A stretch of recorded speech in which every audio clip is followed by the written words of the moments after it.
शीर्षक की तरह ही ये कहानी काफी रोचक है।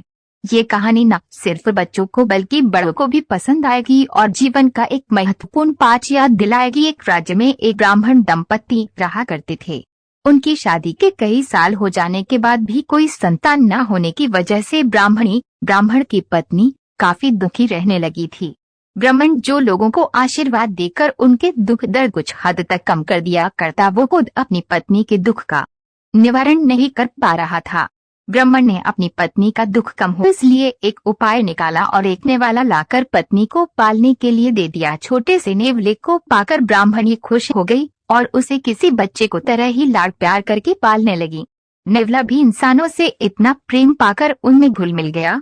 ब्राह्मण दंपति का भी संतान न होने का दुख कम हो गया, या यूं कहे कि नेवले को अपनाने से उनका ध्यान उस बात से हट गया। कभी कभी भगवान हमें कुछ वस्तुओं के लिए ज्यादा इंतजार कराता है।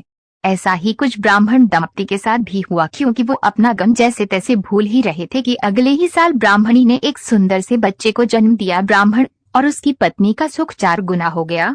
वे अब अपने बच्चे को और नेवले को साथ में ही पाल पोस कर बड़ा करने लगे। पड़ोसी उन्हें अक्सर सलाह दिया करते कि नेवले को बच्चे के साथ रखना काफी खतरनाक हो सकता है, क्या पता ये जानवर कब क्या कर बैठे। लेकिन दंपति को नेवले पर पूरा भरोसा था, क्योंकि जब से वे उसे अपने घर लाए थे तब से लेकर उसने कभी कोई ऐसी हरकत नहीं की थी जो उसे न करनी चाहिए। खैर, ऐसे ही कुछ महीने बीत गए।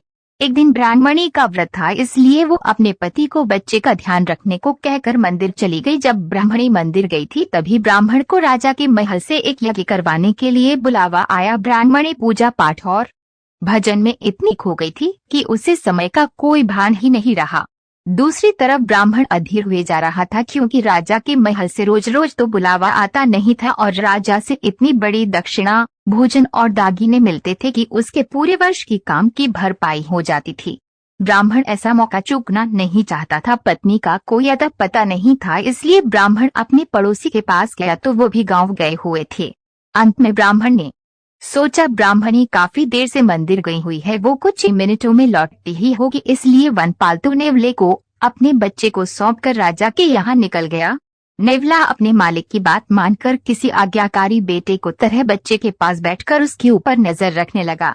कुछ देर बाद बच्चे की पैरवी कर रहे नेवले की नजर बच्चे को तरफ तेजी से बढ़ते सांप के ऊपर पड़ती है और नेवला बच्चे को कोई नुकसान न हो इसलिए सांप पर पूरे जी जान से टूट पड़ा। 20 मिनट चली लड़ाई के बाद नेवला सांप को मारने में सफल हुआ और उसने सांप के टुकड़े टुकड़े कर दिए।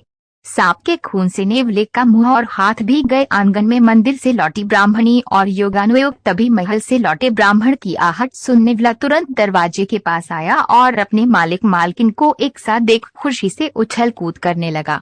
नेवले को खून से सना देख और उसका ऐसा व्यवहार देख ब्राह्मण दंपति को उस पर शक हुआ। उनके मन में अपने बच्चे के बारे में बुरे बुरे ख्याल आने लगे। उन्हें पड़ोसियों की वो बातें भी याद आने लगी। नेवला तो आखिर एक जानवर है और जानवरों का क्या भरोसा। ब्राह्मणी ऐसे विचारों के कारण रोने लगी तो ब्राह्मण का गुस्सा और ज्यादा बढ़ गया। उसने न आगा देखा न पीछा, आंगन में पढ़ाई डंडा लिया और नेवले को पीट पीट कर मार दिया। इतना सब होने के बाद जब दोनों अपने घर में अपने बच्चे को देखने के लिए दौड़े तो देखकर हैरान थे कि उनका बच्चा मजे से खेल रहा था और उन्हें तब बड़ा झटका लगा जब पालने से थोड़े दूर जहरी सांप के कई टुकड़े पड़े हुए दिखे। वे दोनों गुस्से से अपना आपा खोकर अपने बच्चे के रक्षक के ही भक्षक बन बैठे थे। सच्चाई का पता चलते ही दोनों पश्चाताप की आग में। दोस्तों, पुराने जमाने की ये रोचक कहानी हमें वही पुरानी मगर काफी महत्वपूर्ण बातें सिखाती है कि गुस्सा नहीं करना चाहिए, या गुस्सा आ भी जाए तो उस वक्त कोई फैसला या काम नहीं करना चाहिए, क्योंकि इतिहास गवाह है कि गुस्से से और गुस्से में लिए गए फैसलों से हमेशा अनर्थ ही होता है। तो दोस्तों, कैसी लगी मेरी आज की हिंदी कहानी आप कमेंट करके जरूर बताएं। अगर आपने अभी तक मेरा चैनल सब्सक्राइब नहीं किया है तो जल्दी से सब्सक्राइब करें और बेल आइकन दबा दें ताकि मेरी हिंदी कहानी जल्द से जल्द आ सके। तो अब मिलते हैं आपसे दूसरे वीडियो में, तब तक के लिए जय हिंद दोस्तों।